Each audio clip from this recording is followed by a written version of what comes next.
당신은 지금 한 사람이 죽기 전날 밤에 남긴 마지막 말을 듣게 될 것입니다.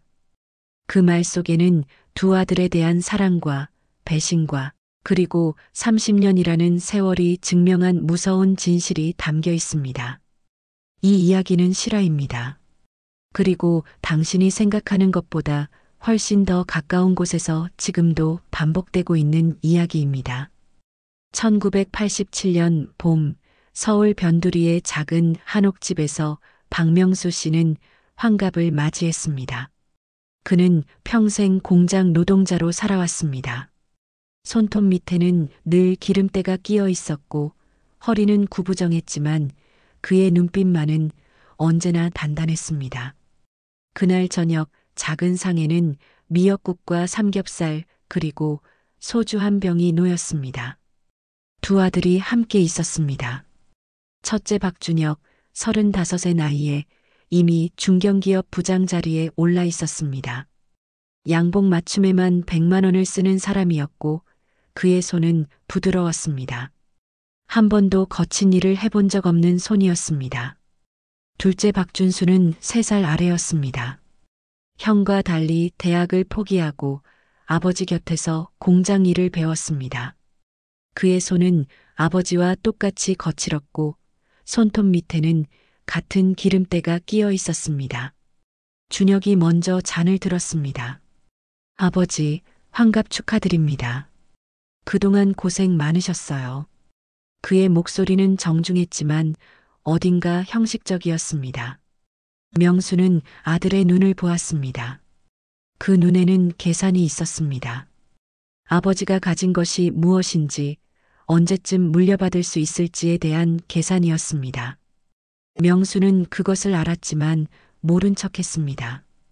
아직은 아들을 믿고 싶었으니까요. 준수는 조용히 아버지 옆에 앉아 고기를 구웠습니다. 그는 말이 없었습니다. 그저 아버지가 좋아하는 부위를 먼저 구워 접시에 올려놓았습니다. 그날 밤 준혁은 일찍 자리를 떴습니다. 죄송합니다, 아버지. 내일 중요한 미팅이 있어서요. 다음에 제대로 식사 대접하겠습니다. 그는 봉투 하나를 상 위에 놓고 떠났습니다. 50만 원이 들어 있었습니다. 명수는 그 봉투를 한참 들여다보았습니다. 돈의 무게보다 가벼운 무언가가 느껴졌습니다. 준수는 밤늦게까지 남아 아버지와 소주를 마셨습니다. 둘은 말이 없었지만 그 침묵이 불편하지 않았습니다. 그것은 30년 동안 함께 일하며 쌓인 말이 필요 없는 침묵이었습니다. 새벽 2시가 넘어 준수가 자리에서 일어났습니다. 아버지, 설거지는 제가 하고 갈게요. 괜찮아, 내일 하면 돼. 아니에요. 아버지 내일 피곤하시잖아요. 준수는 부엌에서 설거지를 했습니다. 명수는 아들의 뒷모습을 지켜봤습니다. 구부정한 등, 거친 손, 그 모든 것이 자신과 닮아 있었습니다. 그날 밤 명수는 작은 결심을 했습니다. 재산을 정리해야겠다고. 그에게는 이 한옥집과 공장 건물, 그리고 평생 모은 예금 2억 원이 있었습니다. 많은 돈은 아니었지만 노동자로 살아온 그에게는 피와 땀으로 만든 전부였습니다. 그는 형제가 사이좋게 나누기를 바랐습니다. 하지만 그의 바람은 곧 산산조각 날 운명이었습니다. 한 달 후 명수는 병원에서 선고를 받았습니다. 간암 말기. 6개월에서 1년 그게 그에게 남은 시간이었습니다. 의사가 조심스럽게 말했습니다. 가족분들께 알리셔야 합니다. 준비할 시간이 필요하시잖아요. 괜찮습니다. 아직은 말하고 싶지 않아요. 하지만 제가 알아서 하겠습니다. 명수는 진료실을 나왔습니다. 복도를 걸으며 그는 생각했습니다. 죽음이 무섭지는 않았습니다. 60평생 성실하게 살았고 떳떳했으니까요. 다만 한 가지가 궁금했습니다. 자신이 죽어가는 동안 아들들이 어떻게 행동할지가요. 그것이 그가 30년 동안 키운 아들들의 진짜 모습을 보는 마지막 기회였습니다. 명수는 누구에게도 말하지 않았습니다. 아무렇지 않은 척 일상을 이어갔습니다. 하지만 몸은 점점 약해졌습니다. 아침에 일어나는 것이 힘들어졌고 밥맛이 없어졌습니다. 준수가 가장 먼저 눈치챘습니다. 아버지, 요즘 많이 안 드시는 것 같은데요. 어디 불편하세요? 나이 들면 다 그런 거야. 걱정 마. 하지만 준수는 걱정을 멈추지 않았습니다. 그는 매일 저녁 아버지가 좋아하는 반찬을 만들어 왔습니다. 명수는 입맛이 없었지만 아들이 해온 음식은 억지로라도 먹었습니다. 아들의 정성을 버릴 수 없었으니까요. 반면 준혁의 전화는 뜸해졌습니다. 한 달에 한 번, 그것도 형식적인 안부 전화였습니다. 아버지 건강하시죠? 저 요즘 너무 바빠서요. 곧 들르겠습니다. 하지만 그는 오지 않았습니다. 석 달이 지나도록 얼굴을 보이지 않았습니다. 명수는 아들을 원망하지 않으려 했습니다. 바쁜 거라고 성공한 사람은 그럴 수밖에 없다고 스스로를 달랬습니다. 하지만 마음 한구석이 서늘했습니다. 여름이 왔습니다. 무더운 날이었습니다. 명수는 화장실에서 피를 토했습니다. 세면대가 빨갛게 물들었습니다. 그는 비틀거리며 거실로 나왔습니다. 시야가 흐려졌습니다. 바닥이 가까워졌습니다. 바로 그때 현관문이 열렸습니다. 준수였습니다. 그는 쓰러지는 아버지를 겨우 붙잡았습니다. 아버지, 정신 차리세요. 준수의 목소리가 떨렸습니다. 그는 아버지를 업고 밖으로 뛰쳐나갔습니다. 택시를 잡아 병원으로 갔습니다. 응급실 침대에 누운 명수는 아들의 손을 잡았습니다. 준수의 손이 떨리고 있었습니다. 괜찮아. 아무것도 아니야. 아버지, 정확한 검사 받으셔야 해요. 의사가 준수를 따로 불렀습니다. 그리고 말했습니다. 환자분 보호자시죠? 환자분 상태가 심각합니다. 간암 말기이고 이미 많이 진행됐습니다. 준수는 그 자리에 얼어붙었습니다. 의사의 목소리가 멀리서 들렸습니다. 앞으로 몇 개월 안에. 더 이상의 말은 들리지 않았습니다. 준수는 진료실을 나와 복도 구석에 주저앉았습니다. 그리고 울었습니다. 소리 없이 어깨를 떨며 울었습니다. 30이 넘은 남자가 공장에서 15년을 일하며 한 번도 눈물을 보인 적 없던 남자가 바닥에 주저앉아 울었습니다. 명수는 멀리서 아들의 모습을 봤습니다. 복도 끝에서 울고 있는 아들의 등이 보였습니다. 그 등은 자신의 등과 똑같았습니다. 고단하고 굽어있고 하지만 따뜻한 등이었습니다. 명수는 그제야 확신했습니다. 자신이 누구를 진짜 아들로 키웠는지를요. 그날 밤 병실에서 명수가 물었습니다. 준혁이한테 연락했냐? 아니요, 아직. 연락하지 마. 굳이 알릴 필요 없어. 하지만 형도 알아야. 됐다. 명수의 목소리가 단호했습니다. 내 형은 바빠. 이런 거로 괴롭히고 싶지 않구나.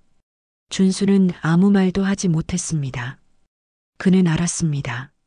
아버지가 형에게 실망했다는 것을요. 일주일 후 명수는 퇴원했습니다. 병원에서는 더 이상 해줄 것이 없다고 했습니다. 이제는 집에서 편안하게 지내는 것이 최선이라고 했습니다. 준수는 회사에 사직서를 냈습니다. 상사가 말렸습니다. 요양보호사를 쓰면 되잖아. 자네 앞길이 창창한데 왜 그러나? 아버지는 저 하나밖에 없습니다. 제가 돌봐야 해요. 가족이 더 있지 않나? 형제가 있다고 했잖아. 형은 바쁩니다. 그리고 저는 이미 결정했어요. 준수는 그렇게 회사를 그만뒀습니다. 15년 다닌 직장이었습니다. 거기서 대리까지 올라갔고 내년이면 과장 승진이 예정되어 있었습니다. 하지만 그는 주저하지 않았습니다. 그날부터 준수는 아버지의 간병인이 됐습니다. 새벽에 일어나 아버지 약을 챙겼고 아침 식사를 준비했습니다. 아버지가 화장실 가는 것을 도왔고 목욕을 시켰습니다. 밤에는 아버지 침대 옆에서 잤습니다. 기침 소리에 깨어나 물을 떠다 드렸고 통증이 심할 때는 밤새 등을 쓸어드렸습니다. 명수는 아들에게 미안했습니다.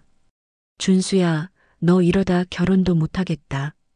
괜찮아요, 아버지. 미안하다.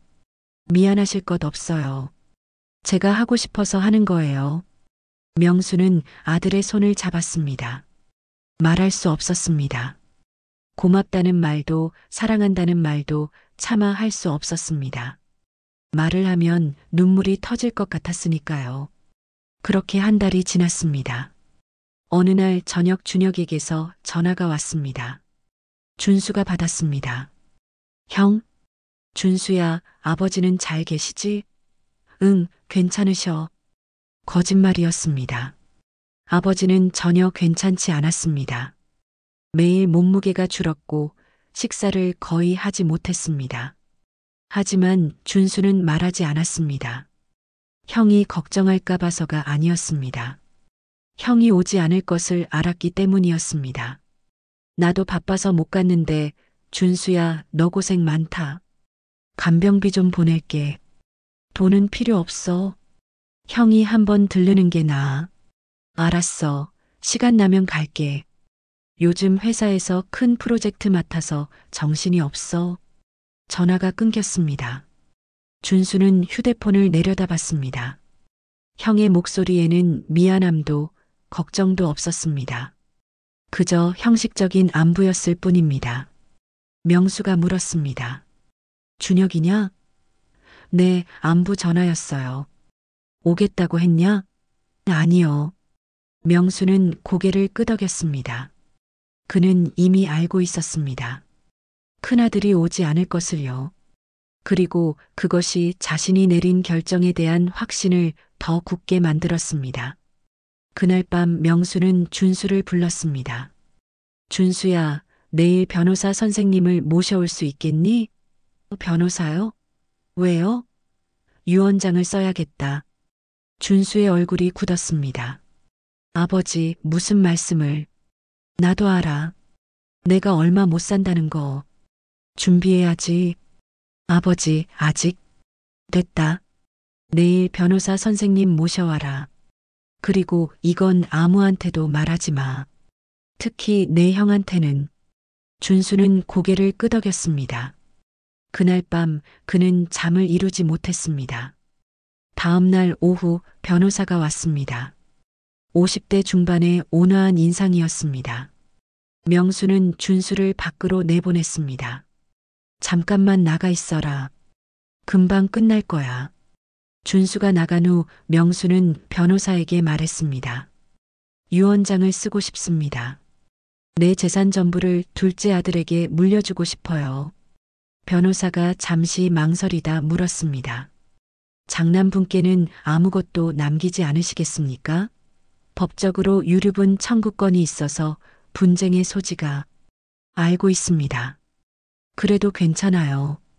유언장에는 둘째한테만 상속한다고 쓰면 됩니다.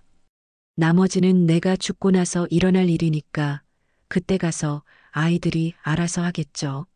하지만 왜 이런 결정을 하셨는지 이유를 적어두시는 게 좋습니다. 나중에 법정에서. 이유요? 명수가 창밖을 바라봤습니다. 큰아들은 3개월 동안 한 번도 나를 찾아오지 않았습니다. 전화 한 통이었어요. 반면 작은아들은 직장까지 그만두고 나를 돌보고 있습니다. 이유는 그것뿐입니다. 변호사는 고개를 끄덕이며 기록했습니다. 유언장이 작성됐습니다. 명수는 또박또박 서명했습니다. 손이 떨렸지만 글씨는 흔들리지 않았습니다. 변호사가 떠난 후 준수가 들어왔습니다. 아버지, 다 끝나셨어요? 응. 무슨 내용이에요? 나중에 알게 될 거야. 지금은 몰라도 돼. 준수는 더 묻지 않았습니다. 그는 아버지가 자신에게 무언가를 남겼다는 것을 몰랐습니다. 아니, 생각조차 하지 않았습니다. 그에게는 재산이 중요하지 않았습니다. 그저 아버지가 하루라도 더 살아계시기를, 고통 없이 편안하시기를 바랄 뿐이었습니다. 하지만 서울 반대편에서는 전혀 다른 일이 벌어지고 있었습니다. 준혁은 아내 서연과 함께 있었습니다. 고급 레스토랑이었습니다. 와인을 마시며 서연이 말했습니다. 당신 아버지 요즘 어떠신데요? 모르겠어. 준수가 돌보고 있다는데. 준수가 회사 그만뒀다면서요? 진짜 바보 같은 짓이네. 요양보호사 쓰면 될 것을. 그게 문제야. 준혁이 와인잔을 내려놓았습니다. 준수가 저러다가 아버지 재산 다 받을 거야. 설마요. 당신이 장남인데. 아버지가 준수만 예뻐하셔. 나는 바쁘다고 못 간다고 하면 그게 다 핑계처럼 들리나 봐. 서연의 눈이 가늘어졌습니다. 그럼 어떡해요? 우리 한 푼도 못 받는 거예요? 유류분이라는 게 있어. 법적으로 자식은 최소한의 상속분을 받을 권리가 있거든. 아무리 유언장에 준수한테만 준다고 해도 내가 법원에 청구하면 최소 4분의 1은 받을 수 있어. 그게 얼마나 되는데요? 준혁은 계산기를 꺼냈습니다. 집이 5억, 공장 건물이 3억, 예금이 2억. 총 10억이야. 내 유류분은 2억 5천만 원 정도 돼. 서연의 눈이 반짝였습니다. 그 정도면 강남에 작은 아파트 하나 살 수 있겠네요. 그래. 그런데 한 가지 문제가 있어. 뭔데요? 아버지가 살아계실 때 재산을 준수한테 미리 증여하시면 곤란해. 그러면 유류분 계산이 복잡해지거든. 우리가 지금 뭔가 해야 해. 뭘 하는데요? 준혁은 잠시 생각했습니다. 그리고 말했습니다. 내일 아버지 댁에 가봐야겠어. 오랜만에 효도하는 아들 연기 좀 해야지. 서연이 웃었습니다. 당신 연기 잘하잖아요. 그들은 웃으며 와인을 마셨습니다. 그 웃음 속에는 계산이 있었습니다. 냉혹한 계산이었습니다. 다음 날 오후 준혁이 한옥집에 나타났습니다. 그것도 아내 서연과 함께였습니다. 준수는 마당에서 빨래를 널고 있었습니다. 아버지의 잠옷과 속옷들이었습니다. 그는 형을 보자 놀란 표정을 지었습니다. 형? 오랜만이다, 준수야. 준혁의 목소리는 평소보다 한층 부드러웠습니다. 서연이 비싼 과일 바구니를 들고 억지 미소를 지었습니다. 안녕하세요, 도련님. 오랜만이에요. 준수는 그녀의 인사를 받으며 위화감을 느꼈습니다. 형수는 평소에 자신을 거들떠보지도 않았습니다. 하지만 오늘은 달랐습니다. 지나치게 친절했습니다. 아버지 어디 계세요? 준혁이 물었습니다. 안에 계셔. 많이 편찮으셔. 그래서 내가 왔지. 오랜만에 아버지 뵙고 싶어서. 준수는 형의 얼굴을 유심히 봤습니다. 그 말이 진심처럼 들리지 않았습니다. 거실로 들어가자 명수가 소파에 앉아 계셨습니다. 예전보다 훨씬 야윈 모습이었습니다. 광대뼈가 튀어나왔고 눈은 깊이 들어가 있었습니다. 준혁은 순간 당황했습니다. 아버지가 이렇게까지 악화됐을 줄은 몰랐습니다. 하지만 그는 재빨리 표정을 관리했습니다. 아버지, 준혁이 달려가 명수의 손을 잡았습니다. 많이 편찮으시네요. 왜 진작 말씀 안 하셨어요? 명수는 아들의 손을 내려다봤습니다. 부드러운 손이었습니다. 한 번도 노동을 해본 적 없는 손이었습니다. 그 손이 자신의 거친 손을 감싸고 있었습니다. 하지만 온기가 느껴지지 않았습니다. 괜찮다. 나이 들면 다들 아픈 거야. 그래도 그렇죠. 제가 더 자주 왔어야 하는 건데. 준혁의 목소리가 떨렸습니다. 연기였습니다. 서연이 과일 바구니를 상 위에 올려놓으며 말했습니다. 아버님, 이거 제가 백화점에서 골라왔어요. 건강에 좋다고 해서요. 매일 드세요. 명수는 과일 바구니를 받습니다. 수입 사과와 배, 샤인 머스켓이 들어 있었습니다. 값비싼 것들이었습니다. 하지만 그는 알았습니다. 이것이 진심이 아니라는 것을요. 준혁이 주위를 둘러봤습니다. 집이 좀 춥네요.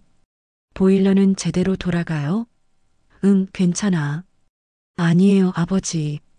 준수가 끼어들었습니다. 요즘 날씨가 추운데 보일러 온도를 낮추시려고 하셔서. 그럼 안 되죠. 준혁이 목소리를 높였습니다. 아버지 건강이 최우선인데 난방비는 제가 드릴 테니까 따뜻하게 하세요. 명수는 아들을 빤히 쳐다봤습니다. 준혁은 그 시선을 피했습니다. 잠시 침묵이 흘렀습니다. 서연이 어색함을 깨려는 듯 말했습니다. 아버님, 저희가 오늘 아버님 모시고 외식하러 가려고 왔어요. 오랜만에 좋은 한정식 드시러 가시죠. 나는 괜찮다. 몸이 불편해서. 아버지, 가시죠. 제가 모실게요. 준혁이 재촉했습니다. 준수가 말했습니다. 형, 아버지 요즘 외출하시기 힘드셔. 차에서도 많이 불편해하시고. 그래도 가끔은 바깥바람 쐬시는 게 좋잖아. 준수야, 넌 집에서 좀 쉬고 있어. 우리가 모시고 갈게. 명수는 아들들을 번갈아 봤습니다. 준수의 눈에는 걱정이 있었습니다. 준혁의 눈에는 조급함이 있었습니다. 좋다. 가자. 명수가 일어났습니다. 준수가 재빨리 아버지를 부축했습니다. 외투를 입히고 모자를 씌웠습니다. 준혁은 그 광경을 보며 턱을 쥐어뜯었습니다. 동생이 이렇게까지 아버지를 돌보고 있었다는 것이 그를 불안하게 만들었습니다. 차는 준혁의 새 수입차였습니다. 명수를 뒷좌석에 태웠습니다. 준수는 집에 남았습니다. 형이 자신은 필요 없다고 했으니까요. 차가 출발했습니다. 준혁이 백미러로 아버지를 힐끗 봤습니다. 아버지, 그동안 제가 너무 바빠서 자주 못 왔습니다. 정말 죄송해요. 괜찮다. 준수가 고생이 많네요. 회사까지 그만뒀다면서요? 그래.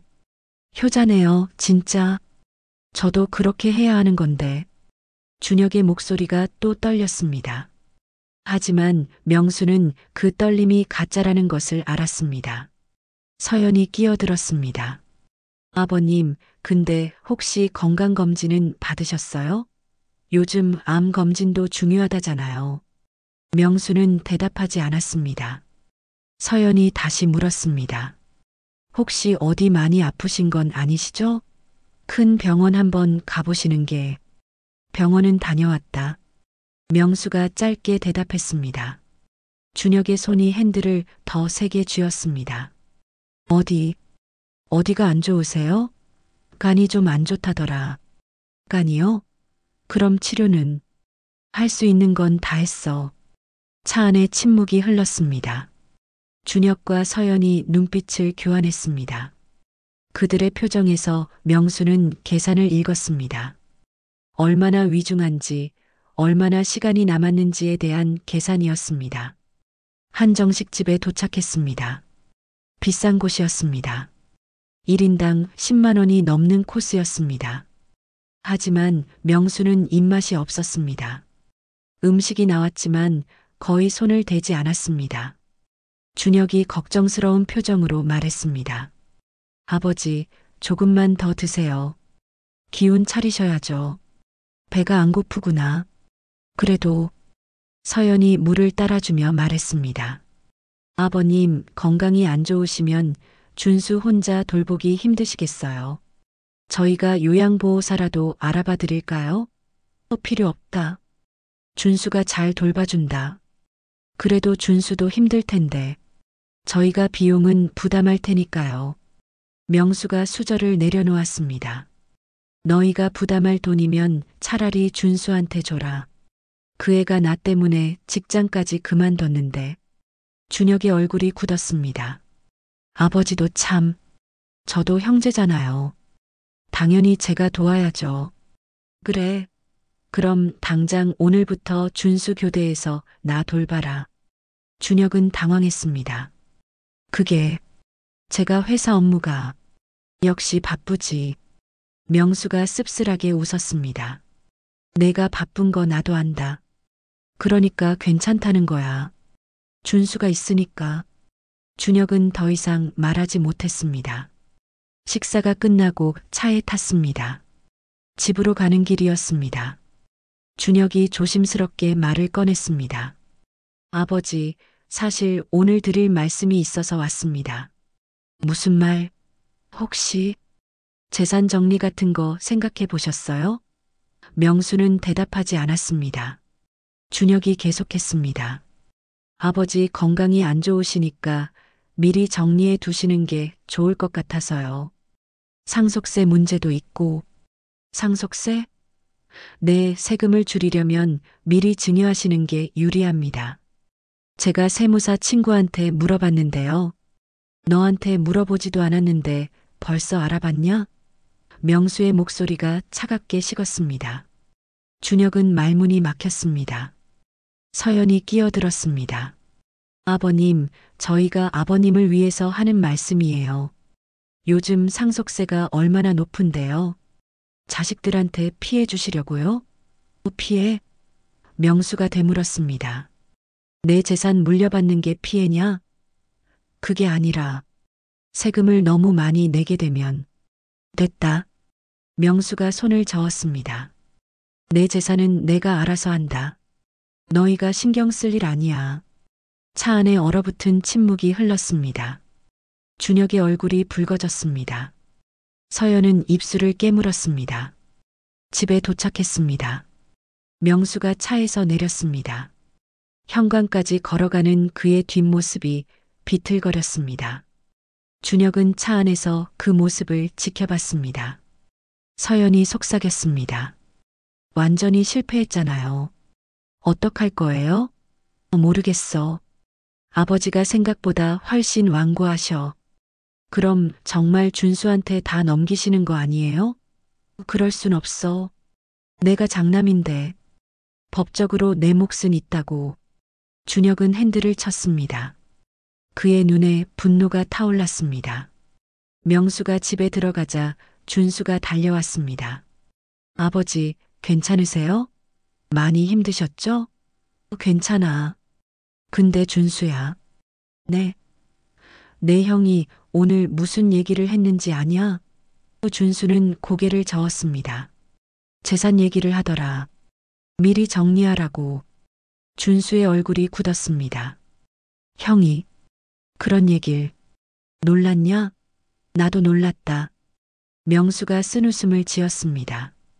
내가 아직 죽지도 않았는데 벌써 재산 얘기를 하는구나. 아버지, 괜찮아. 이미 예상했던 일이야. 명수는 소파에 앉았습니다. 그리고 말했습니다. 준수야, 내 형은 앞으로도 계속 올 거다. 재산 때문에. 그 모습을 보는 게 나는 너무 슬프구나. 준수는 아무 말도 하지 못했습니다. 그날 밤 명수는 잠들지 못했습니다. 천장을 바라보며 생각했습니다. 자신이 평생 일해서 모은 돈이 아들들 사이에 이렇게 갈등을 만들 줄은 몰랐습니다. 그는 결심했습니다. 이 상황을 지켜보되 기록으로 남기기로요. 다음 날 명수는 준수에게 부탁했습니다. 준수야, 공책 하나 사다 줄 수 있겠니? 공책이요? 무슨 용도로요? 일기를 쓰고 싶어. 남은 시간 동안 내 생각들을 정리하고 싶구나. 준수는 그날 오후 문방구에서 두꺼운 공책을 사왔습니다. 명수는 그날부터 매일 일기를 썼습니다. 아들들의 방문 기록, 그들이 한 말, 그리고 자신의 감정들을요. 그것은 증거가 될 것이었습니다.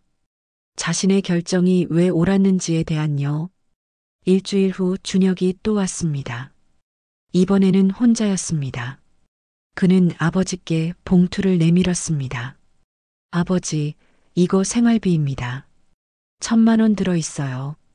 명수는 봉투를 받지 않았습니다. 필요 없다. 아버지, 병원비도 많이 들 텐데요.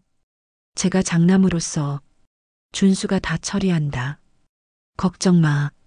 하지만 내가 정말 나를 생각한다면 명수가 준혁을 똑바로 쳐다봤습니다. 돈 말고 시간을 내라. 여기 와서 같이 밥 먹고 얘기하고 그게 내가 원하는 거야. 준혁은 입술을 깨물었습니다. 제가 정말 바빠서 알아. 너무 바빠서 아버지 임종도 못 볼 것 같지? 명수의 목소리가 떨렸습니다. 괜찮아. 나는 이해한다. 내가 그렇게 살아온 거니까. 준혁은 아무 말도 못했습니다. 그는 봉투를 상 위에 놓고 나갔습니다. 명수는 그 봉투를 한참 들여다봤습니다.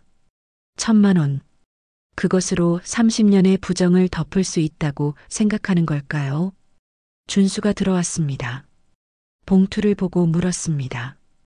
형이 놓고 간 거예요? 그래. 받으실 거예요? 아니, 내가 형한테 돌려줘라. 하지만, 됐다. 나는 그 돈 필요 없어. 준수는 봉투를 들었습니다. 무거웠습니다. 돈의 무게가 아니라 그 안에 담긴 위선의 무게였습니다. 그날 저녁 준수는 형에게 전화했습니다. 형, 아버지가 돈은 필요 없다고 하셔. 뭐, 왜? 그냥 받지 않으신대. 제가 형한테 돌려드릴게요. 준혁의 목소리가 차갑게 변했습니다. 아버지가 정말 그러시더냐? 아니면 내가 뭐라고 한 거 아니야? 형, 무슨 소리야? 나는 아무 말도 안 했어. 너 혹시 아버지 재산 혼자 다 받으려고 나 방해하는 거 아니지? 준수는 믿을 수 없다는 표정으로 전화기를 쳐다봤습니다. 형, 지금 진심으로 하는 말이야? 나는 장남이야. 당연히 내 몫이 있어. 내가 아무리 효자 노릇해도 그건 못 받고. 형, 나는 재산 때문에 아버지 돌보는 거 아니야. 그래. 그럼 뭐 때문에 직장까지 그만뒀어? 정말 순수한 효심 때문에? 준수는 할 말을 잃었습니다. 준혁이 계속했습니다. 너도 결국 계산하고 있는 거잖아. 지금 고생하면 나중에 받을 거 많을 거라고. 그치? 형? 좋아. 너 그렇게 나오면 나도 각오해야겠다. 아버지 돌아가시면 법적으로 끝까지 싸울 거야. 내 목 확실히 챙길 거라고. 전화가 끊겼습니다. 준수는 한참을 그 자리에 서 있었습니다. 그의 손이 떨렸습니다. 형이 자신을 그렇게 생각하고 있었다는 것이 충격이었습니다. 명수는 방에서 그 대화를 다 들었습니다. 문틈으로 새어나가는 준수의 목소리, 그리고 침묵이요. 그는 공책을 펼쳤습니다. 그리고 썼습니다. 오늘 준혁이가 준수를 의심했다. 효심으로 돌보는 동생을 재산을 노리는 사람으로 봤다. 나는 슬프다. 내가 두 아들을 이렇게 만들었구나. 아니다. 내가 만든 게 아니다. 그들이 스스로 선택한 길이다. 달이 바뀌었습니다. 명수의 상태는 더 악화됐습니다. 이제는 침대에서 일어나는 것도 힘들었습니다. 준수는 아버지의 대소변까지 받아냈습니다. 밤마다 기저귀를 갈아주고 몸을 닦아드렸습니다. 어느 날 새벽 명수가 피를 토했습니다. 침대 시트가 빨갛게 물들었습니다. 준수는 울면서 아버지를 안았습니다. 아버지, 병원 가셔야 해요. 제발. 안 돼. 나는 집에서, 여기서 죽고 싶어. 아버지. 준수야, 명수가 아들의 손을 잡았습니다. 너 정말 고생 많았다. 미안하다. 무슨 말씀을. 전 괜찮아요. 아니야. 안 괜찮아. 내가 나 때문에 인생을 포기했잖아. 전 포기한 거 아니에요. 제가 선택한 거예요. 명수는 아들의 얼굴을 봤습니다. 눈물이 흘러내리고 있었습니다. 30이 넘은 아들이, 한 번도 울지 않던 아들이 울고 있었습니다. 준수야, 내가 죽으면. 그런 말씀하지 마세요. 들어. 내가 죽으면 내 형이 재산 때문에 너를 괴롭힐 거야. 법적으로 싸울 수도 있어. 상관없어요. 전 돈 필요 없어요. 바보야. 그건 내 몫이야. 내가 너한테 주는 거야. 내가 30년 동안 나를 위해 한 모든 것들, 그 대가야. 준수는 고개를 저었습니다. 전대가 바라고 한 게 아니에요. 알아. 그래서 더 주고 싶은 거야. 명수의 목소리가 약해졌습니다. 준수야, 약속해라.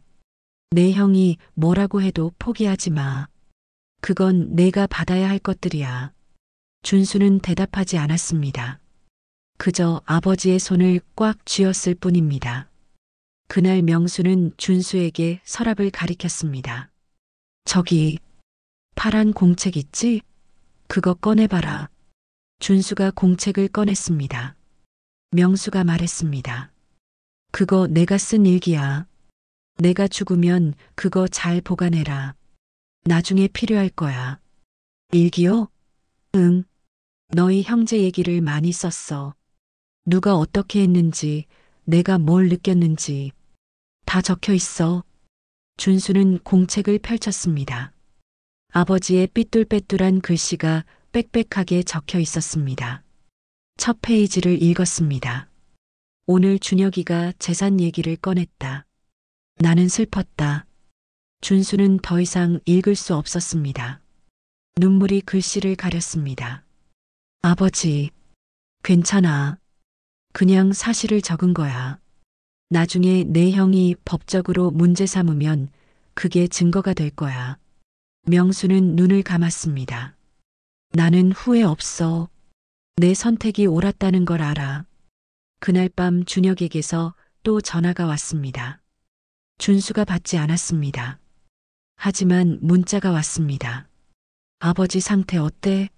위독하시면 연락해. 마지막은 봐야지. 준수는 그 문자를 보며 헛웃음을 쳤습니다. 마지막은 봐야지. 그 말 속에 사랑은 없었습니다. 의무만 있었습니다. 아니, 의무도 아니었습니다. 계산이었습니다. 임종 자리에 있어야 나중에 유산 분쟁에서 유리하다는 계산이었습니다. 준수는 형에게 답장하지 않았습니다. 대신 아버지 곁으로 돌아갔습니다. 명수는 잠들어 있었습니다. 고통스러운 얼굴이었습니다. 준수는 아버지의 손을 잡았습니다. 아버지, 조금만 더 버티세요. 제발. 하지만 그는 알았습니다. 시간이 얼마 남지 않았다는 것을요. 이틀 후 명수의 의식이 희미해졌습니다. 준수는 잠을 자지 못했습니다. 밤새 아버지의 호흡을 지켜봤습니다. 거친 숨소리가 들렸습니다. 때로는 멈추는 것처럼 보였다가 다시 이어졌습니다. 새벽 4시 명수가 눈을 떴습니다. 준수야. 네, 아버지. 여기 있어요. 물. 좀. 준수가 물을 떠왔습니다. 아버지의 입술은 갈라져 있었습니다. 조심스럽게 물을 먹였습니다. 대부분이 흘러내렸습니다. 명수가 준수의 손을 잡았습니다. 전화. 내 형한테. 지금요? 응. 이제. 시간이 없을 것 같아. 준수의 손이 떨렸습니다. 하지만 그는 전화기를 들었습니다. 준혁의 번호를 눌렀습니다. 한참 후에 연결됐습니다. 여보세요? 준혁의 목소리는 잠에 취해 있었습니다. 형, 나야. 아버지가 위독하셔. 빨리 와야 할 것 같아. 잠깐의 침묵이 흘렀습니다. 지금 새벽인데? 응. 아버지가 형 보고 싶어 하셔. 알았어. 준비하고 갈게. 전화가 끊겼습니다. 준수는 아버지를 봤습니다. 형이 온대요. 명수는 고개를 끄덕였습니다. 그리고 눈을 감았습니다. 1시간이 지났습니다. 2시간이 지났습니다. 준혁은 오지 않았습니다. 6시가 됐습니다. 해가 떴습니다. 준수는 형에게 다시 전화했습니다. 형, 어디야? 아버지가 계속 기다리시는데. 미안, 길이 막혀서. 조금만 기다려. 하지만 준혁의 목소리 뒤로 다른 소리가 들렸습니다. 식당의 소란스러운 소리였습니다. 그는 아직 집에 있었습니다. 아침 식사를 하고 있었습니다. 준수는 전화를 끊었습니다. 그리고 아버지께 말했습니다. 아버지, 형이 곧 온대요. 조금만 기다리세요. 거짓말이었습니다. 준수도 알았습니다. 형이 서두르지 않고 있다는 것을요. 명수도 알았습니다. 하지만 그는 아무 말도 하지 않았습니다. 9시가 됐습니다. 현관문이 열렸습니다. 준혁이 들어왔습니다. 서연도 함께였습니다. 그들은 여유롭게 차를 마시고 샤워를 하고 옷을 갈아입고 온 것이었습니다. 준혁이 방으로 들어왔습니다. 아버지 왔습니다. 명수는 눈을 떴습니다. 아들을 봤습니다. 준혁의 옷에서는 향수 냄새가 났습니다. 머리도 깔끔하게 정돈되어 있었습니다. 급히 온 사람의 모습이 아니었습니다. 늦어서 죄송합니다. 길이 막혀서요. 또 거짓말이었습니다. 명수는 알았습니다. 하지만 그는 이미 지쳐 있었습니다. 화를 낼 기운조차 없었습니다. 괜찮다. 왔으니. 준혁이 아버지의 손을 잡았습니다. 아버지, 제가 여기 있을게요. 걱정하지 마세요. 하지만 그의 손은 차갑고 딱딱했습니다. 명수는 그 손을 느꼈습니다. 온기가 없었습니다. 사랑이 없었습니다. 서연이 방 구석에 서서 핸드폰을 만지작거렸습니다. 그녀는 지루해 보였습니다. 빨리 끝나기를 바라는 표정이었습니다. 오전 10시 명수의 호흡이 더 가빠졌습니다. 준수가 아버지의 등을 쓸어주었습니다. 아버지, 힘드시면 말씀하세요. 명수는 고개를 저었습니다. 그리고 준수만을 바라봤습니다. 준혁은 옆에 있었지만 명수의 눈에는 들어오지 않았습니다. 준수야. 네, 아버지. 고맙다. 정말 고마웠어. 아버지, 그런 말씀하지 마세요. 너는 좋은 아들이야. 내 자랑이야. 준수는 울음을 참았습니다. 하지만 눈물이 흘러내렸습니다. 명수가 준혁을 봤습니다. 준혁아. 네, 아버지. 너도 잘 살아라. 건강하게. 네, 아버지. 아버지도 힘내세요. 괜찮아지실 거예요. 명수는 쓴웃음을 지었습니다. 이제 와서 거짓 희망을 말하는 아들이었습니다.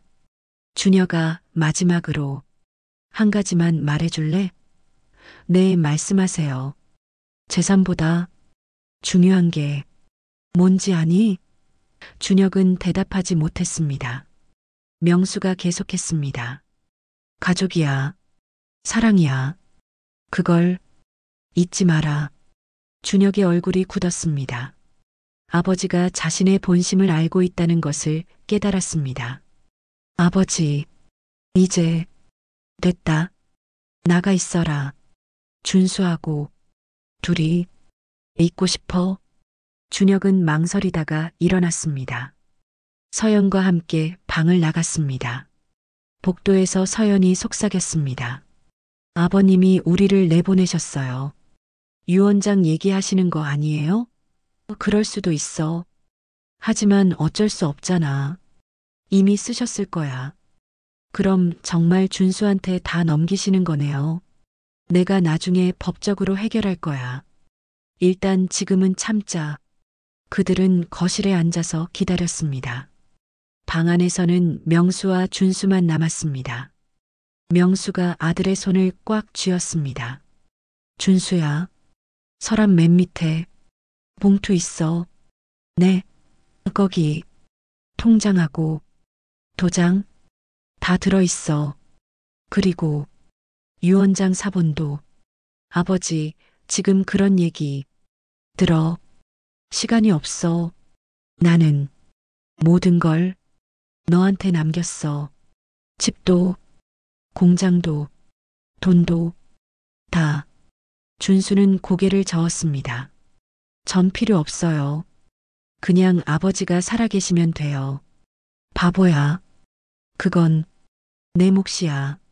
내가 너한테 주는 거야. 명수의 호흡이 더 약해졌습니다. 내 형이 법적으로 문제 삼을 거야. 하지만 포기하지 마. 그건 내가 받을 자격이 있어. 아버지, 공책 읽어봐. 거기 다 써놨어. 누가 어떻게 했는지. 그게 증거야. 명수의 눈에서 눈물이 흘렀습니다. 준수야, 나는 후회 없어. 너 같은 아들. 둬서 행복했어. 아버지, 저도요. 아버지 아들이어서 행복했어요. 사랑한다. 아들. 저도 사랑해요, 아버지. 명수는 미소를 지었습니다. 그리고 천천히 눈을 감았습니다. 호흡이 점점 얕아졌습니다. 준수는 아버지의 손을 꽉 쥐었습니다. 아버지, 가지 마세요. 제발. 하지만 명수는 대답하지 않았습니다. 오전 11시 32분, 박명수는 숨을 거두었습니다. 준수는 소리 없이 울었습니다. 아버지의 손을 놓지 않았습니다. 그 손이 식어가는 것을 느꼈습니다. 한참 후 준수가 방문을 열었습니다. 준혁과 서연이 벌떡 일어났습니다. 아버지가 돌아가셨어. 준혁의 얼굴에 스친 것은 슬픔이 아니었습니다. 안도였습니다. 그리고 계산이었습니다. 이제 재산 분쟁이 시작된다는 계산이었습니다. 아버지, 준혁이 방으로 들어갔습니다. 명수의 평화로운 얼굴을 봤습니다. 그는 형식적으로 절을 했습니다. 눈물은 나오지 않았습니다. 서연은 방 밖에서 핸드폰으로 장례식장을 알아보고 있었습니다. 준수는 그 모습을 보며 주먹을 쥐었습니다. 아버지가 돌아가신 지 1시간도 안 됐는데 벌써 다음 일정을 짜고 있었습니다. 장례 절차가 진행됐습니다. 장례식장으로 옮겼습니다. 빈소가 차려졌습니다. 조문객들이 오기 시작했습니다. 준혁은 상주 자리에 앉았습니다. 장남이니까요. 준수는 옆에 앉았습니다. 조문객들은 준혁에게 먼저 인사했습니다. 고인의 명복을 빕니다. 아드님, 힘내세요. 준혁은 눈물을 짜냈습니다. 연기였습니다. 감사합니다.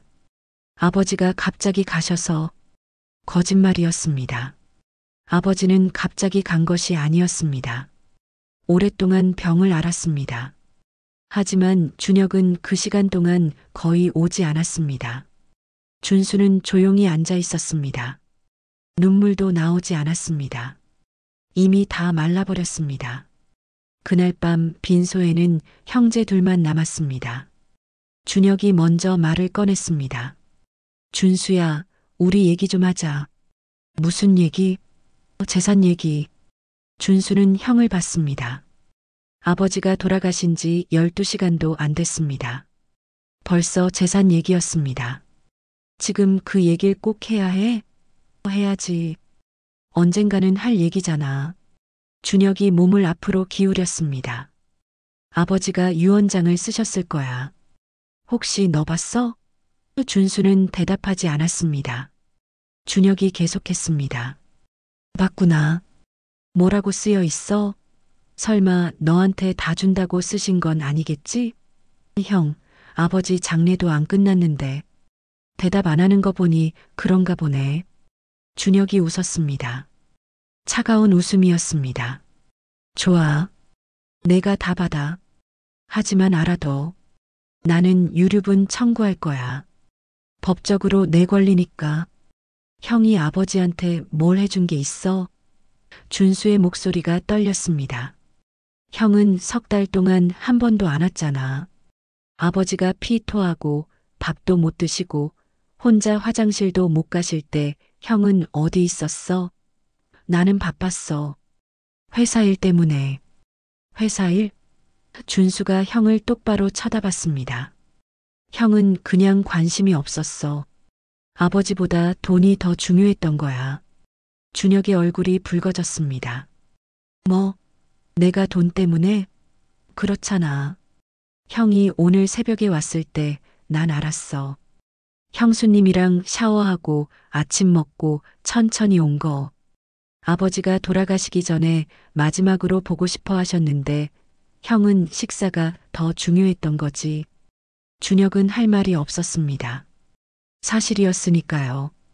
그래, 내가 잘못했어. 인정해. 하지만 그렇다고 내가 한 푼도 못 받는 건 말이 안 돼. 나도 아버지 아들이야. 법적으로 권리가 있어.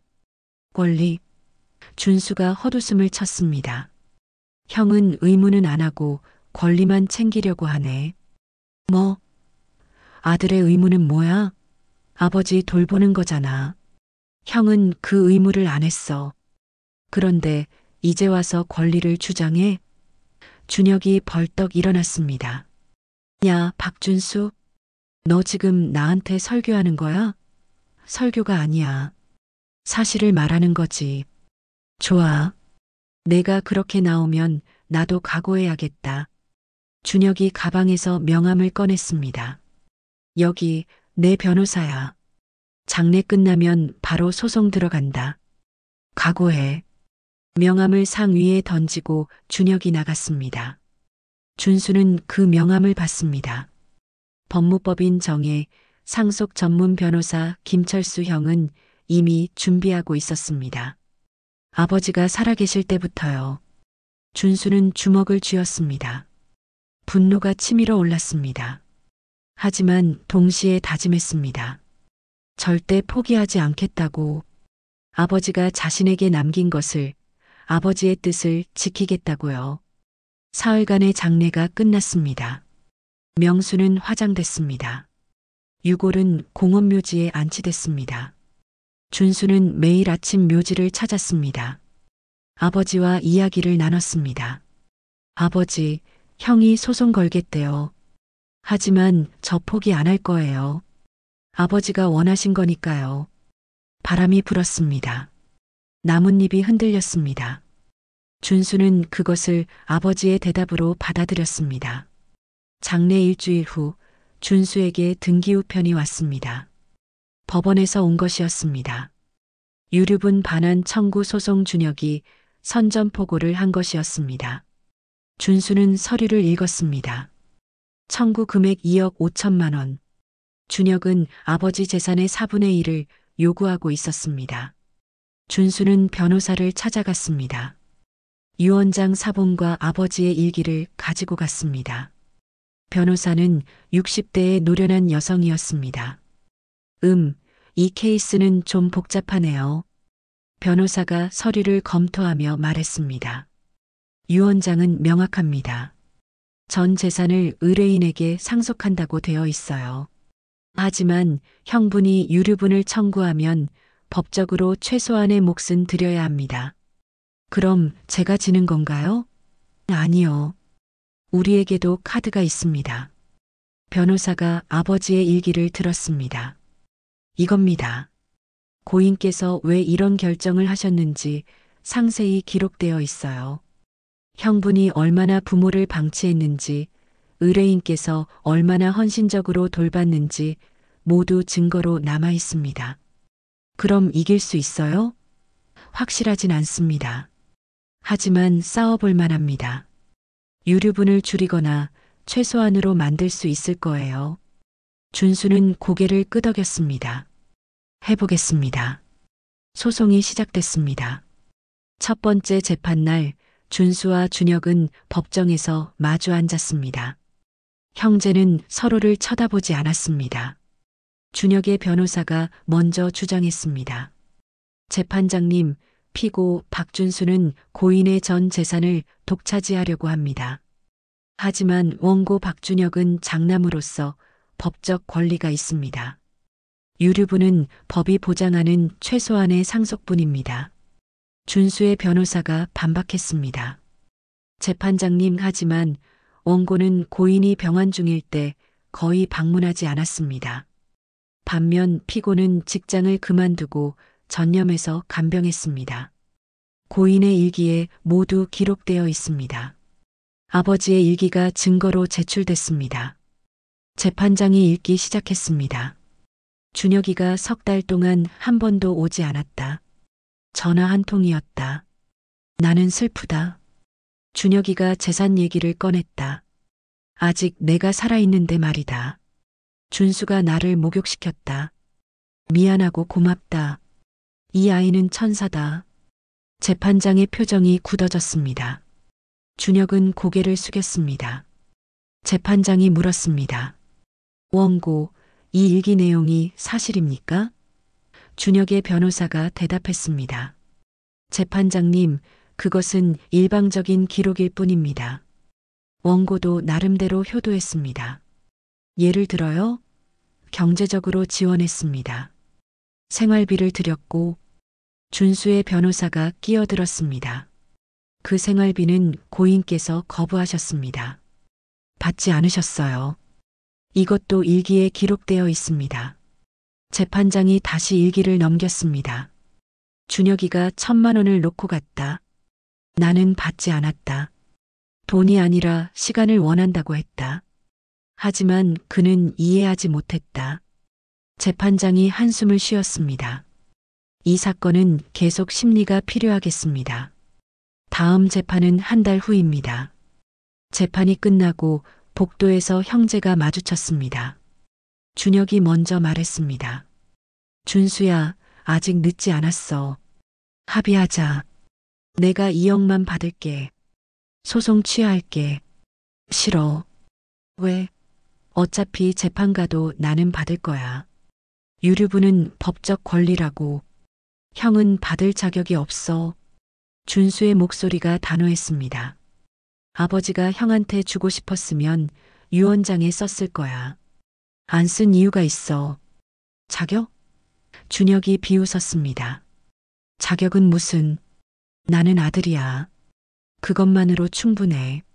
아들이라는 이름만 있고 실속은 없었잖아. 형은 아버지한테 아들이 아니었어. 그냥 재산 상속자일 뿐이었어. 준혁의 얼굴이 일그러졌습니다. 너 정말. 다음 재판에서 보자.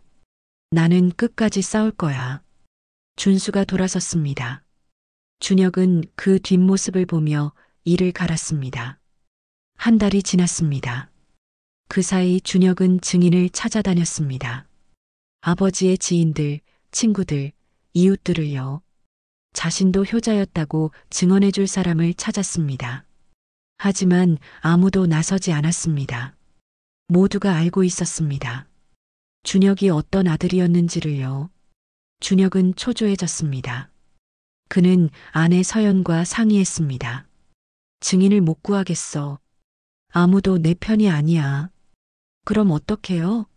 이대로 지는 거예요? 아니야. 방법이 있어. 준혁의 눈이 가늘어졌습니다.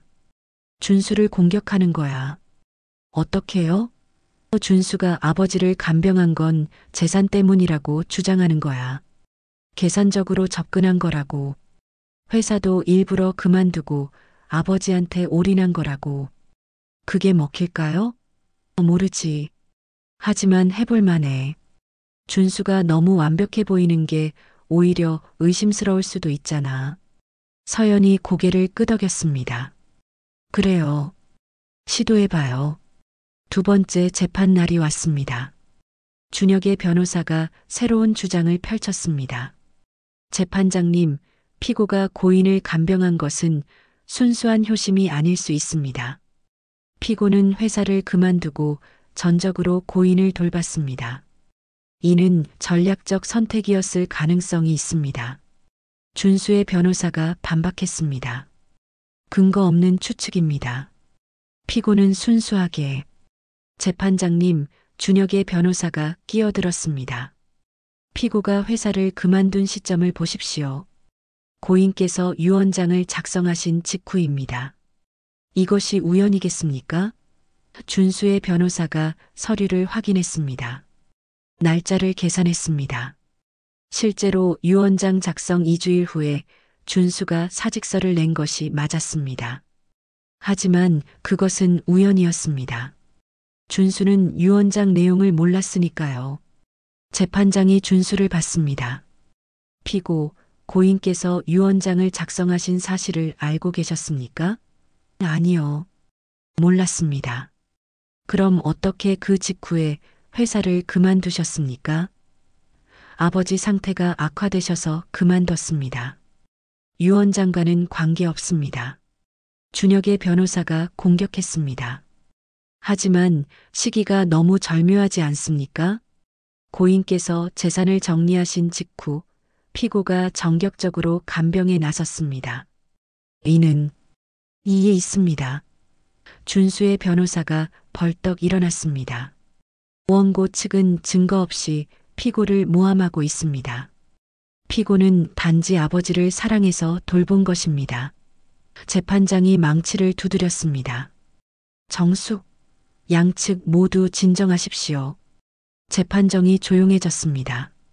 재판장이 말했습니다. 이 사건은 더 많은 증거가 필요합니다. 양측은 추가 자료를 제출하십시오. 다음 재판은 2달 후입니다. 재판이 끝났습니다. 준수는 억울했습니다. 자신이 순수하게 아버지를 돌본 것을 계산으로 본 것이었습니다. 밖으로 나오자 준혁이 기다리고 있었습니다. 준수야, 이제 알겠어? 내가 아무리 착한 척해도 소용없어. 법은 내 편이야. 형은 정말 인간이 아니야. 인간? 이게 다 돈 때문이야. 돈이 사람을 이렇게 만드는 거야. 아니야. 준수가 형을 똑바로 봤습니다. 돈이 문제가 아니야. 형은 원래 그런 사람이었어. 아버지한테 관심이 없었어. 처음부터. 준혁은 대답하지 않았습니다. 사실이었으니까요. 그날 밤 준수는 아버지 묘지를 찾았습니다. 무릎을 꿇고 울었습니다. 아버지, 제가 지고 있어요. 형이 저를 나쁜 사람으로 만들고 있어요. 어떻게요? 바람이 불었습니다. 차가운 겨울바람이었습니다. 준수는 떨었습니다.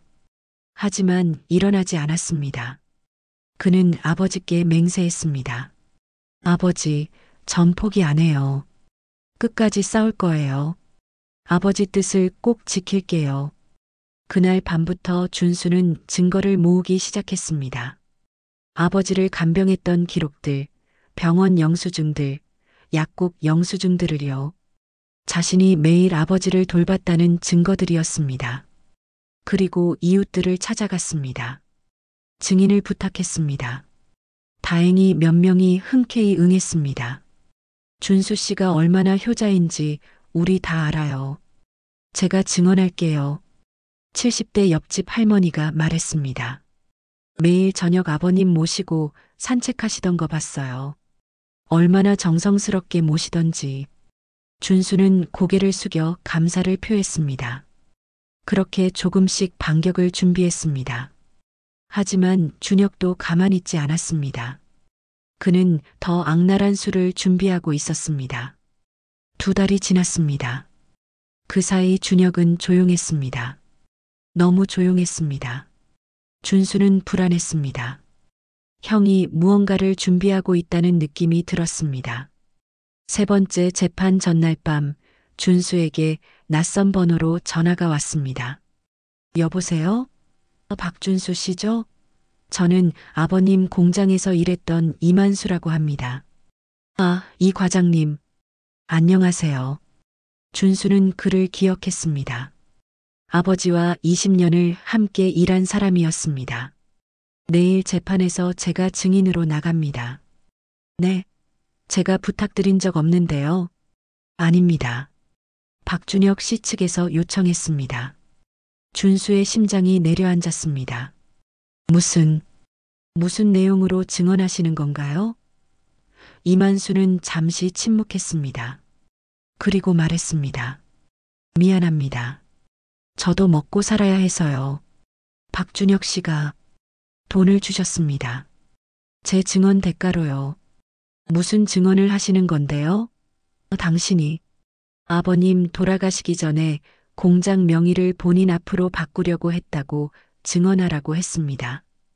그건 거짓말이잖아요. 저는 그런 적 없어요. 알아요. 하지만 저는 증언해야 합니다. 박준혁 씨가 500만 원을 주셨어요. 제 딸 대학 등록금입니다. 거절할 수 없었습니다. 준수는 할 말을 잃었습니다. 이 과장님, 양심이 있으시면 미안합니다. 정말 미안합니다. 하지만 저도 가족이 있습니다. 용서해 주세요. 전화가 끊겼습니다. 준수는 주저앉았습니다. 형이 위증을 사고 있었습니다. 돈으로 증인을 매수한 것이었습니다. 준수는 떨리는 손으로 변호사에게 전화했습니다. 선생님, 큰일 났어요. 형이 거짓 증인을 매수했어요. 뭐라고요? 확실합니까? 방금 그 증인한테 전화 왔어요. 형이 돈을 줬대요. 증거가 있습니까? 녹음이라도. 아니요, 아무것도 없어요. 그냥 양심에 찔려서 알려준 거예요. 변호사는 한숨을 쉬었습니다. 그럼 어렵습니다. 증거 없이는 위증을 입증할 수 없어요. 내일 재판에서 그 증인이 거짓 증언을 하면 우리에게 불리해질 겁니다. 준수는 절망했습니다. 그럼 어떡해요? 일단 재판에 나가서 상황을 봅시다. 제가 반대 신문으로 흔들어 볼게요. 그날 밤 준수는 잠을 이루지 못했습니다. 형이 이렇게까지 비열할 줄은 몰랐습니다. 거짓 증인까지 매수하다니요. 다음 날 재판정에 섰습니다. 준혁은 여유로운 표정이었습니다. 그는 승리를 확신하고 있었습니다. 재판이 시작됐습니다. 준혁의 변호사가 말했습니다. 재판장님, 오늘 중요한 증인을 모셨습니다. 고인의 공장 직원이었던 이만수 씨입니다. 이만수가 증인석에 섰습니다. 그는 준수를 쳐다보지 못했습니다. 준혁의 변호사가 물었습니다. 증인, 피고 박준수를 아십니까? 네, 압니다. 고인이 병환 중일 때 피고가 어떻게 행동했는지 말씀해 주시겠습니까? 이만수는 잠시 망설였습니다. 그리고 입을 열었습니다. 피고는 고인께서 돌아가시기 한 달 전쯤 공장 명의를 본인 앞으로 바꾸려고 했습니다. 법정이 술렁였습니다. 준수가 벌떡 일어났습니다. 거짓말이에요. 저는 그런 적 없어요. 재판장이 망치를 두드렸습니다. 피고 앉으십시오. 준혁의 변호사가 계속했습니다. 증인, 확실합니까? 피고가 정말 그런 시도를 했습니까? 네, 확실합니다. 제가 직접 봤습니다. 피고가 고인께 공장명의 이전 서류에 도장을 찍어달라고 했습니다. 고인께서는 어떻게 반응하셨습니까? 거절하셨습니다. 아직 이르다고 하시면서요. 준수의 변호사가 일어났습니다. 이에 있습니다. 증인의 증언을 뒷받침할 증거가 있습니까? 증인의 목격담 자체가 증거입니다. 재판장이 말했습니다. 피고 측 변호사, 반대 신문 하시겠습니까? 네, 재판장님. 준수의 변호사가 이만수에게 다가갔습니다. 증인, 언제 그 장면을 목격하셨습니까? 정확히는 기억이 안 납니다. 한 달 전쯤. 한 달 전쯤? 변호사가 날짜를 확인했습니다. 그때 증인은 공장에 없었습니다. 입원해 계셨죠? 맹장 수술 받으셨습니다. 여기 병원 기록이 있습니다. 이만수의 얼굴이 창백해졌습니다. 아, 그게 증인, 거짓 증언을 하고 계신 겁니까? 아니, 제 말은 이만수는 말을 더듬었습니다. 준혁의 얼굴이 굳었습니다. 준수의 변호사가 공격했습니다. 증인, 혹시 누군가에게 돈을 받고 거짓 증언을 하시는 건 아닙니까? 아닙니다. 그럼 왜 입원 중이었던 날에 목격했다고 거짓말을 하십니까? 이만수는 대답하지 못했습니다. 그의 이마에서 땀이 흘렀습니다. 재판장이 엄하게 말했습니다. 증인, 위증죄는 형사처벌 대상입니다. 정확하게 말씀하십시오. 정말로 목격하신 겁니까? 이만수는 떨었습니다. 그리고 고개를 숙였습니다. 죄송합니다.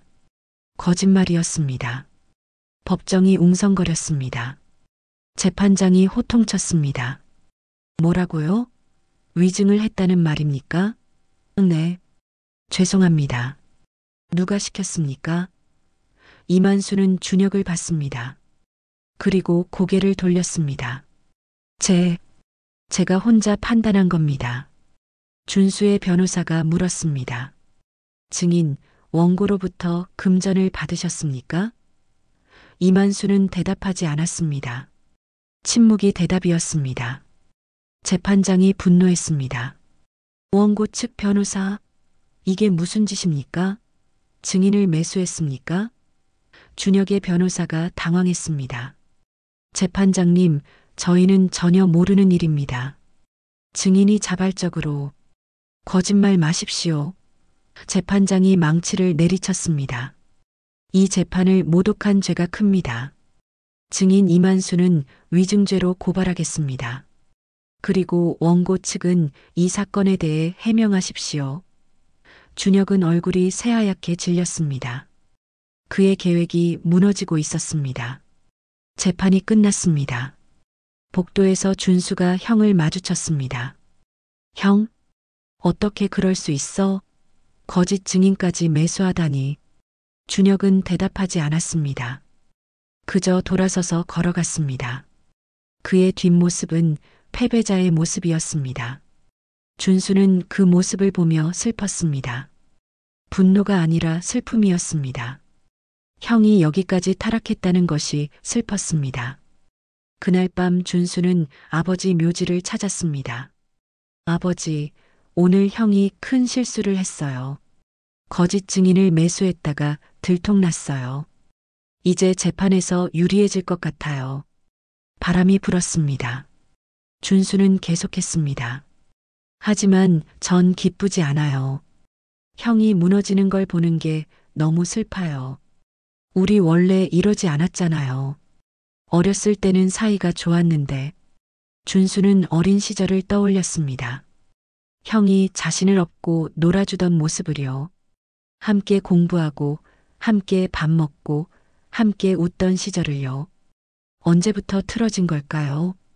아마도 형이 대학에 가고 나서부터였습니다. 형은 달라졌습니다. 돈과 지위에 집착하기 시작했습니다. 가족보다 성공이 중요해졌습니다. 그리고 지금 형은 완전히 다른 사람이 되었습니다. 한 달 후 네 번째 재판이 열렸습니다. 이번에는 준수 측 증인들이 나왔습니다. 옆집 할머니가 증언했습니다. 준수 씨는 정말 효자였어요. 매일 아침 일찍 일어나서 아버님 식사 준비하시고, 약 챙기시고, 산책시키시고, 한 번도 짜증 내시는 거 못 봤어요. 동네 슈퍼 주인도 증언했습니다. 준수 씨가 매일 오셔서 아버님 드실 반찬 재료 사가셨어요. 좋은 것만 골라가셨죠. 가격은 안 따지시고요. 반면 형님은 몇 달 동안 한 번도 못 봤습니다. 병원 간호사도 증언했습니다.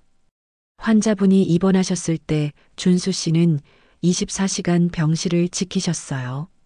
밤새 간병하시느라 눈이 퀭하셨죠. 형님분은 딱 한 번 오셨는데 10분도 안 계시다가 가셨습니다. 증언이 이어질수록 재판장의 표정이 변했습니다. 준혁은 고개를 숙이고 있었습니다. 마지막으로 준수가 증인석에 섰습니다. 재판장이 물었습니다. 피고, 왜 아버님을 그렇게 헌신적으로 돌보셨습니까? 준수는 눈물을 참으며 대답했습니다. 사랑했으니까요. 아버지를 사랑했어요. 아버지는 평생 저를 위해 사셨어요. 제가 대학 포기하고 공장 일 시작했을 때도 반대 안 하셨어요. 대신 옆에서 일을 가르쳐 주셨죠. 30년 동안 함께 일했어요. 아버지는 제 스승이었고 친구였고 전부였어요. 준수의 목소리가 떨렸습니다. 아버지가 암 선고 받으셨을 때 저는 무너졌어요. 하지만 울 수 없었어요. 아버지 앞에서는 강해야 했으니까요. 그래서 직장 그만두고 간병하기로 결심했어요. 재산 같은 거 생각도 안 했어요. 그냥 아버지랑 마지막 시간을 함께하고 싶었어요. 재판장이 물었습니다. 형님에 대해서는 어떻게 생각하십니까? 준수는 준혁을 봤습니다. 저는 형을 미워하지 않아요. 형도 나름대로 바빴을 거예요. 형도 나름대로 아버지를 사랑했을 거예요. 다만 표현 방식이 달랐던 거죠. 형은 돈으로 사랑을 표현하려 했고, 저는 시간으로 표현했어요. 어느 게 맞는지는 모르겠어요. 하지만 아버지는 선택하셨어요. 저를 선택하셨어요. 그게 전부예요. 준혁은 고개를 들었습니다. 동생을 봤습니다. 준수의 눈에는 원망이 없었습니다. 그저 슬픔만 있었습니다. 재판이 끝났습니다. 재판장이 말했습니다. 판결은 2주 후에 선고하겠습니다. 2주가 지났습니다. 판결일이 왔습니다. 법정은 긴장감으로 가득했습니다. 재판장이 입을 열었습니다. 원고 박준혁의 유류분 반환 청구 사건에 대해 판결하겠습니다. 원고는 법정 상속분의 절반인 유류분을 청구할 권리가 있습니다. 이는 민법이 보장하는 권리입니다. 따라서 원고의 청구를 일부 인정합니다. 준혁의 얼굴에 미소가 번졌습니다. 하지만 재판장이 계속했습니다. 다만 이 사건에는 특별한 사정이 있습니다. 고인은 생전에 명확한 의사를 밝히셨습니다. 일기를 통해 누구에게 왜 재산을 물려주고 싶은지 상세히 기록하셨습니다.